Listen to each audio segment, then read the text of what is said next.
अस्सलाम वालेकुम फ्रेंड्स, कैसे हैं आप सब। मेरी आज की वीडियो है पोलन एलर्जी के इलाज के बारे में। तो इससे पहले कि हम बढ़े पोलन एलर्जी के इलाज के बारे में, मैं आपको पोलन एलर्जी के बारे में थोड़ी सी इन्फॉर्मेशन भी दे देता हूँ। देखिए, आप सबके जहन में कभी कभी सवाल आया होगा कि वो फूल और वो जड़ी बूटियाँ जो कि हमने पैदा नहीं की, तो वो पैदा कहाँ से होती है। इसका जवाब है पोलिनेशन।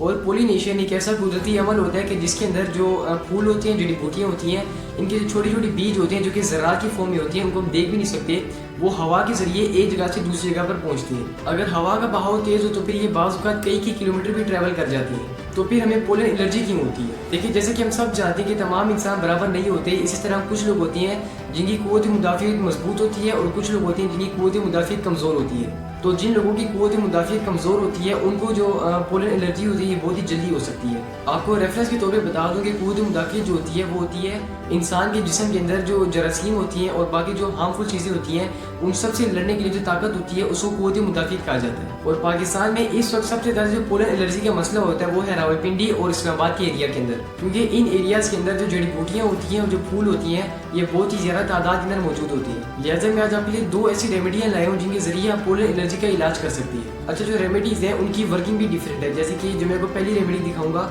उसके अंदर अगर आपको पोलन एलर्जी हो गई है तो उसको दूर करने के लिए आप वो रेमेडी इस्तेमाल करेंगे, और जो दूसरी रेमेडी होगी वो इसलिए होगी कि अगर आपको पोलन एलर्जी नहीं है तो आने वाले वक्त में भी उसे बचने के लिए आप दूसरी रेमेडी को इस्तेमाल कर सकते हैं। तो चलते हैं रेमेडी की तरफ। जो ये वाली रेमेडी है ये उन लोगों के लिए है जिनको कोई ख़ास मखसूस महीनों के अंदर जो पोलन होती है, और स्पेशली अगर उनको पूरा साल भी होती है तो उससे बचने के लिए वो इस रेमेडी को भी इस्तेमाल कर सकते हैं। ना सिर्फ पोलन बल्कि आप इसको हर किस्म की बीमारी से बचने के लिए भी इस्तेमाल कर सकते हैं, क्योंकि ये जो रेमेडी मैं आपको दिखाने वाला हूँ ये इसका जो मेन काम होता है वो होता है आपके जिस्म की जो क़ुव्वत मुदाफ़ियत है इसको मजबूत करना। और जब आपके जिस्म की क़ुव्वत मुदाफ़ियत मजबूत होगी तभी आपका जिस्म जितनी भी बीमारियाँ हैं और जितने भी जरासीम हैं उन सब से लड़ पाएगा। तो इस रेमेडी को आपने किस तरह यूज़ करना है। यहाँ पर आपके पास सबसे पहले कोई शहद चाहिए होगा। देखिए, मार्केट के अंदर बहुत सारे शहद होते हैं, लेकिन मैं आपको रिकमेंड करूँगा कि आप अबकरी का शहद इस्तेमाल करें, क्योंकि ये हमारे घर के अंदर सालों से इस्तेमाल होता हुआ आ रहा है और ये बिल्कुल ट्रस्टेड है। और इसके बाद हमें चाहिए होगी दालचीनी का पाउडर। यहाँ पर आपको दालचीनी नज़र आ रही होगी, लेकिन आपने इसके अंदर दालचीनी का पाउडर इस्तेमाल करना है। और अगर बात की जाए कि आपने इसको बनाना कैसे है, तो इसको बनाने के लिए आपने 3 हिस्से शहद के और 1 हिस्सा दालचीनी का लेना होगा।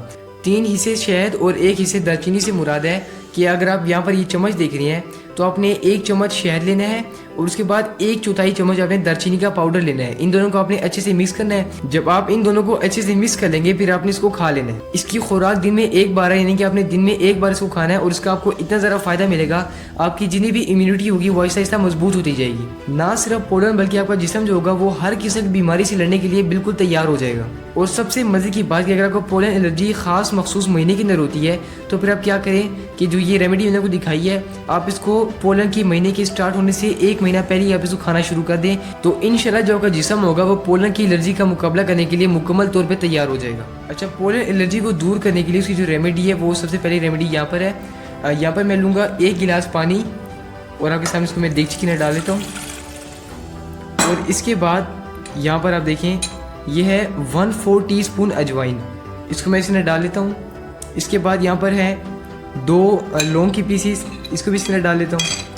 और यहाँ पर है 1 दालचीनी का टुकड़ा, इसको भी इसके अंदर डाल देता हूँ। और यहाँ पर अगर आपके पास ड्राई किया हुआ पुदीना है तो फिर आपने इसको 1/2 टीस्पून लेना है, और अगर आपके पास ड्राई किया हुआ पुदीना नहीं है तो फिर आप इसकी 10-15 पत्तियाँ ले लेनी है और आपको उसके अंदर डाल देना है।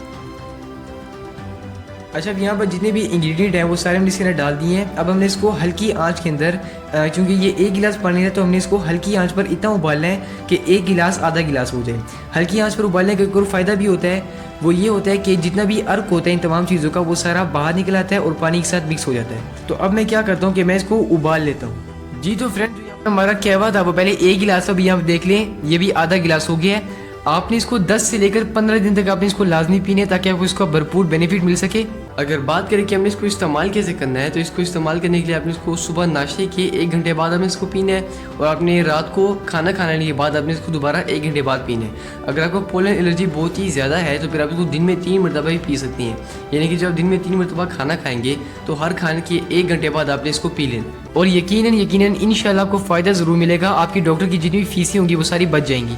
और फ्रेंड्स, ये जो रेमेडी है इसका आइडिया मैंने लिया है इस्लामाबाद के जाने माने हकीम सुभानुल्लाह खान से।